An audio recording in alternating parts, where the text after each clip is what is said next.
गणेश भगवान और सेठ का कहानी सुनाने जा रही हूँ। इस कहानी का आप लोग जरूर सुनिए। एक सेठ था। सेठ का 5 वर्ष शादी का हो चुका था, लेकिन आज तक उनका कोई संतान नहीं हुई। इसलिए सेठ जी हमेशा दुखित रहते थे। सेठ का पत्नी गणेश भगवान से हाथ जोड़कर कह रही है कि हे गणेश भगवान, आपका पूजा पाठ में हमसे क्या कमी हो गया है या कोई भूल हो गया है कि आज तक आप हम पर दया नहीं किया। भगवान, दया नहीं किया। आपका हाथ जोड़कर विनती करती हूँ भगवान कि मुझे आप माँ बना दीजिए। मुझे आप माँ बना दीजिए भगवान, बना दीजिए। एक दिन सेठ जी सोच रहे थे कि मेरा तो 5 वर्ष शादी का हो चुका, लेकिन आज तक तो सेठानी हमें संतान नहीं दी। क्यों नहीं मैं दूसरा शादी कर लेती हूँ। ऐसा सोच सेठ जी सोच रहे थे, लेकिन गणेश भगवान का कृपा है कि सेठानी माँ बन चुकी थी। सेठ का संतान उनकी पेट में पल रहा था। एक दिन सेठानी कहती है कि देखिए, मेरा पेट में तो कुछ चल रहा है। अब तो सेठ जी कहता है कि शायद सेठानी मेरी माँ बनने वाली है, उसलिए तो उनकी पेट में मेरे संतान घूम रहा है। अब तो सेठ सेठानी बहुत खुशी से रहने लगे। गणेश भगवान का पूजा पाठ करने लगा और कहता है कि हे गणेश भगवान, आपका कृपा है कि मेरे पत्नी माँ बनने वाली है। देखते देखते पूरा 9 महीना हो गया। 9 महीना का बाद सेठानी खूब सुंदर एक बेटा को जन्म देती है। अब तो सेठ सेठानी बहुत खुश थे कि जाके इतना दिन का बाद गणेश भगवान हम लोग पर तो कृपा किया कि मेरे घर में एक संतान तो आया। सेठ अपना बेटा का नाम रोनिक रखा था। रोनिक देखते देखते 5 बरस के हो जाता है। फिर जाकर फिर सेठानी को पेट में फिर से संतान आ जाते हैं। सेठानी अपना सेठ से कहती है कि सुनते हो रोनी के पिता, मैं फिर से माँ बनने वाली हूँ। इस बात को सुनकर सेठ कहने लगा कि रोनी के माँ, गणेश भगवान तो हम लोग का भागे खोल दिया है कि फिर से मेरे घर में संतान आने वाला है। देखते देखते 9 महीना पूरा हो गया। 9 महीना का बाद सेठानी जोड़ुआ बच्चा को जन्म देती है, एक लड़का एक लड़की। ये तो सेठ देख कर खुशी से फूलने लगा कि मेरे भाग तो बदल गया है। मेरे गणेश भगवान तो मेरा भाग बदल दिया है कि मेरे घर में 2 संतानें आया, एक लड़का एक लड़की। ये तो भगवान मुझे खुशी पर खुशी दे रहा है। देखते देखते दोनों बच्चा 3 बरस के हो गया। एक दिन की बात है, रोनी का माँ का एक दिन अचानक बहुत जोर से पेट में दर्द उठ गया और उस दर्द के कारण उनकी मृत्यु हो गया। सेठ अपना दोनों बच्चों के नाम रखा था गंगा जमुना। रोनी के अपना दोनों भाई बहन से बहुत प्यार करते थे। सेठ जी अपना तीनों संतान का देखभाल कर रहे थे। एक दिन एक पड़ोसिन आती है और कहती है कि सेठ जी, इतना छोटे छोटे बच्चा को आप कब तक देखभाल करेंगे, क्यों नहीं अपना शादी कर लेते हैं। आपको पत्नी मिल जाएगी और बच्चों लोग का माँ मिल जाएगी। इतना छोटे छोटे बच्चा लोग का आप नहीं कर पाएंगे, ये तो एक माँ कर सकती है। बच्चों को नहलाना, खाना खिलाना, देखभाल करना एक माँ कर सकती है सेठ जी। एक माँ कर सकती है, एक पिता नहीं। उस पड़ोसिन का बात सुनकर सेठ जी तो शादी कर लेते हैं और शादी करके पत्नी को घर में ले आते हैं। उस सौतेला माँ 2-3 महीना तक तो अच्छे से देखभाल की। जब सौतेला माँ को अपना संतान पेट में आ जाता है तब सौतेला माँ अपन नजर बदल देती है।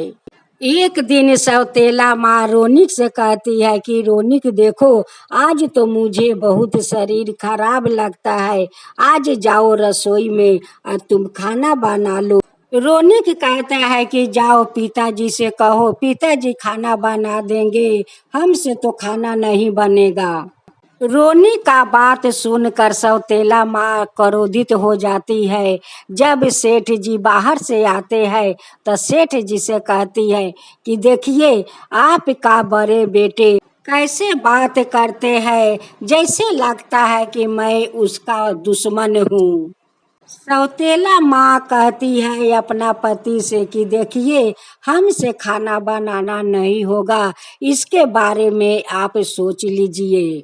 एक दिन रोनी के अपना सौतेला माँ को व्यवहार देखकर गणेश भगवान को लड्डू को भोग लगाता है, पूजा करता है और गणेश भगवान से कहता है कि हे गणेश भगवान, मेरी माँ तो आपका भक्त थी, इस सौतेला माँ से हम लोग का रक्षा कीजिए गणेश भगवान, हम लोग का रक्षा कीजिए, आपका सेवा हम लोग का कोई नहीं है गणेश भगवान, कोई नहीं है। सौतेला माँ सोच रही थी कि ये सारे संपत्ति का मालिक मेरे संतान एक दिन होगा, ये लोग का तो मैं होने नहीं दूंगी, हरगिज मैं होने नहीं दूंगी, इस संपत्ति का मालिक मेरा ही संतान होगा। एक दिन सौतेला माँ सोच रही थी कि क्यों नहीं पहले ये दोनों छोटे छोटे बच्चा को खत्म कर देती हूँ, उसका बाद में मैं रोहित को खत्म करूँगी। जिसका ऊपर गणेश भगवान का कृपा है, भला उनको कौन मार सकता है। एक दिन सौतेला माँ गंगा और जमुना को निशे को दवाई खिला देती है और वो लोग निशा में हो जाते हैं और दोनों को लेकर एक बक्सा में बंद कर देती है और एक जल्लाद को बुलवा कर गंगा में फेंकवा देती है। गणेश भगवान तो सब कुछ देख रहे थे, वो सौतेला माँ को खेल कि कैसा खेल खेल रही है, इतना छोटे छोटे बच्चों को बक्सा में बंद करके या जलाद के हाथे वो गंगा में फेंकवा देती है। गणेश भगवान घड़ियाल का रूप धारण करते हैं और धारण करते हुए गंगा में समा जाते हैं और गंगा में समाकर दोनों बच्चों को अपना मुंह में ढुका लेते हैं और लेकर बाहर चले आते हैं। जब गंगा जमुना का होश आता है तो देखता है कि हम लोग तो घड़ियाल का मुंह में है। जब घड़ियाल अपना मुंह खोलता है तो दोनों बच्चा निकल जाता है और घड़ियाल को देखकर डर जाता है। घड़ियाल कहते हैं कि बच्चों लोग मत डरो, मत डरो, मुझसे मत डरो, मैं तो घड़ियाल नहीं हूँ, मैं तो गणेश भगवान हूँ, आज घड़ियाल बनकर तुम दोनों के मैं रक्षा किया है। गणेश भगवान का दोनों जाकर पैर पकड़ लेते हैं और कहते हैं कि हे गणेश भगवान, अगर आप नहीं होते तो शायद हम लोग नहीं बाँचते। इधर रोनिक पागल जैसे अपना दोनों भाई बहन का खोज रहे थे, उधर रोनिक का पिता अपना पत्नी के साथ खुशियां मना रहे थे। जब गणेश भगवान देखते हैं कि रोनिक तो अपना भाई बहन को पागल जैसा खोजता है, गणेश भगवान एक चरवाह का रूप धारण करते हैं, धारण करते हुए रोनी का पास जाते हैं और कहते हैं कि बेटा, क्या बात है, क्यों इतना चिंता करते हो, क्या हुआ है।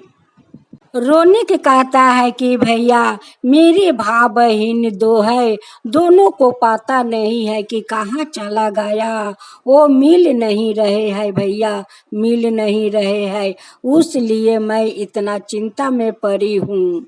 गणेश भगवान रोनिक से कहते हैं कि भाई मेरे साथ चलो, देखो वहाँ पर दो बच्चे हैं, देखो तो वो तुम्हारा भाई बहन है या है नहीं। वहाँ पर जाकर रोनिक देखता है तो अपना दोनों भाई बहन को गले लगा लेता है और रोने लगता है कि भाई बहन मैं कब से तुम दोनों को ढूंढ रही हूँ।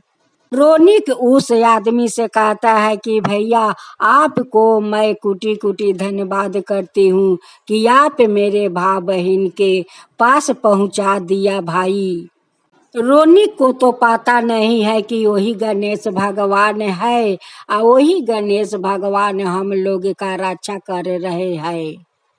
एक दिन रोनिक जो गणेश भगवान से बोला था कि बप्पा आपके सिवा हम लोग का कोई नहीं है, हम लोग का आप रक्षा कीजिए।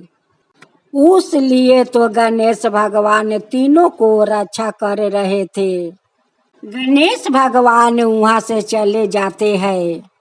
एक दिन गणेश भगवान सेठ का सपने में जाकर कहते हैं कि सेठ आप तो सौतेला पत्नी के चलते आप तो तीनों संतान को भूल गए हो। जिस पत्नी से तुम इतना प्यार करते हो उसी पत्नी आज तुम्हारा दोनों बच्चों को बक्सा में बंद करके गंगा में दहवा दिया था।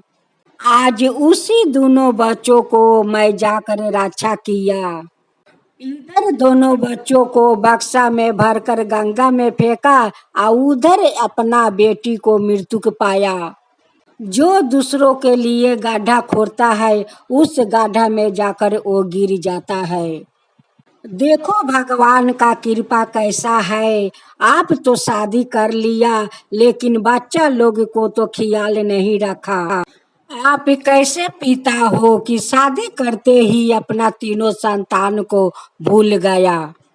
जिस पत्नी से तुम इतना प्यार कर रहे हो उसी पत्नी ने ये तीनों संतान को मारने के लिए बहुत षड्यंत्रों सजाई है।